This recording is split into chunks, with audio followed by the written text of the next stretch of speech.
Hi అండి. ఎలా ఉన్నారు అందరూ? Welcome back to my channel. ఈరోజు మన కిచెన్‌లో ఈజీగా, టేస్టీగా పొటాటో బజ్జీ చేయటం ఎలాగో చూయిస్తున్నానండి.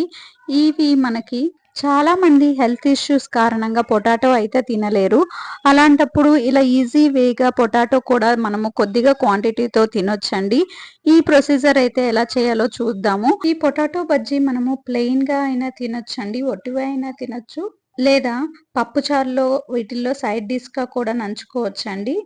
చాలా టేస్టీగా ఉంటాయి అండ్ క్రిస్పీగా ఉంటాయి. చూస్తున్నారు గదా! ఎంత బాగా వచ్చినాయి. ఈజీగా చేసేసుకోవచ్చండి.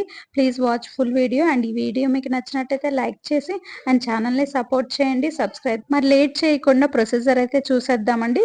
ఈ పొటాటో బజ్జీ చేయడానికి నేను ఇక్కడ 1 కప్పు శనగపిండి తీసుకున్నానండి. ఈ శనగపిండిలో 1 కప్పు శనగపిండికి పావు స్పూను కారము, ఒక చిటికెడు పసుపు వేస్తే మంచి కలర్ వస్తుందండి.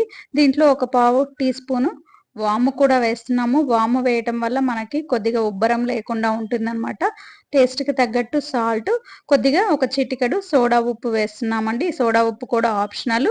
కొద్దిగా ఫ్లేవర్ కోసమని అల్లం వెల్లుల్లి పేస్ట్, చిన్నగా కట్ చేసుకున్న కరివేపాకు, కావలసిన ఇంగ్రీడియెంట్స్ అన్నీ తీసుకున్న తర్వాత పిండిని మిక్స్ చేసుకోవాలండి. ఈ విధంగా ఫస్ట్ మిక్స్ చేసుకొని తర్వాత వాటర్ యాడ్ చేసుకుంటూ స్లోగా కలుపుకోవాలన్నమాట. ఉండలు లేకుండా కలుపుకుంటే మనకి బజ్జీ అనేది బాగా వస్తుంది. ఈ విధంగా స్లోగా ఉండలు లేకుండా కలిపి పెట్టుకోవాలండి. చూసారు కదా! ఈ కన్సిస్టెన్సీ అయితే రావాలి. ఇట్లా మనము స్పూన్ బ్యాక్‌కి తిప్పితే ఒక లేయర్ లాగా కోటింగ్ వస్తుంది కదండీ! ఇలా కోటింగ్ వచ్చింది అంటే మనకి పొటాటోకి పిండి అనేది బాగా పట్టుకుంటుందనమాట. ఇలా తయారు చేసుకున్న తర్వాత ఒక పక్కనైతే పెట్టుకుందాము. ఇప్పుడు పొటాటో స్లైసెస్ చేసుకుందామండి. దీనికోసం ఇలా రౌండ్‌గా పర్ఫెక్ట్ షేప్ ఉన్న పొటాటోస్ అయితే తీసుకొని వాష్ చేసి పీల్ చేసుకొని పెట్టుకోవాలండి. నేను స్లైసర్ ఏమీ యూజ్ చేయట్లేదు. డైరెక్ట్‌గా ఇట్లా స్లైసెస్ చేస్తున్నాను. చూస్తున్నారు గదా! ఇలా చేసినా కానీ మనకి పర్ఫెక్ట్‌గా వస్తాయి. స్లైసర్‌లో చేసిన దానికన్నా చాలా పర్ఫెక్ట్‌గా వస్తాయి. చూస్తున్నారు గదా! ఎంత బాగా వచ్చినాయో. మనం ఇట్లా స్లైసెస్ తీసుకొని వాటర్‌లో వేసుకోవాలండి. చూస్తున్నారు గదా! చాలా సింపుల్‌గా చేసుకోవచ్చు. ఇలా స్లైసెస్ మన దగ్గర స్లైసర్ లేకపోయినా కానీ చాలా పర్ఫెక్ట్‌గా అయితే వచ్చినాయి ఈవెన్‌గా. వీటిని మనం వాటర్‌లో వేసి వాష్ చేసుకొని ఒక బౌల్‌లో అయితే తీసి పెట్టుకోవాలండి. ఇలా పొటాటో స్లైసెస్ రెడీ చేసి పెట్టుకునే లోపు మనము ఆయిల్ తీసుకొని డీప్ ఫ్రైకి సరిపోయే ఆయిల్ తీసుకొని హీట్ చేసుకోవాలండి.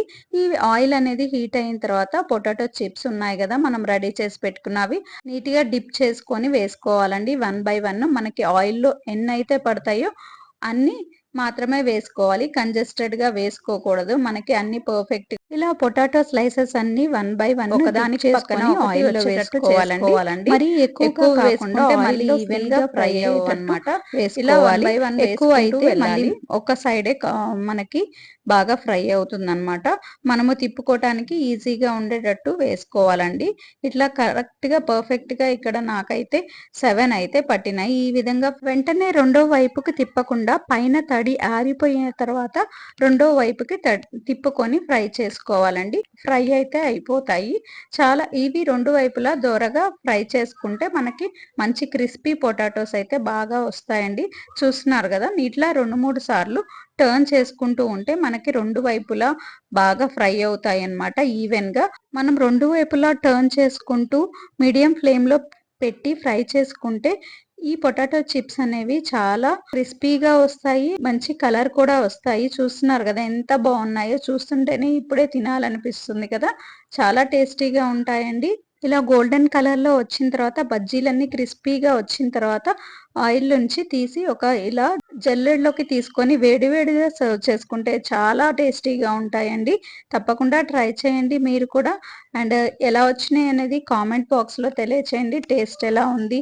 అండ్ మీకెలా అనిపిచ్చింది ఈ వీడియో అనేది తప్పకుండా మీ కామెంట్ అయితే షేర్ చేయండి. అండ్ ఈ వీడియో చూస్తున్న వాళ్ళందరూ ప్లీజ్ లైక్ చేసి ఛానల్‌ని సపోర్ట్ చేయండి. Thank you for watching.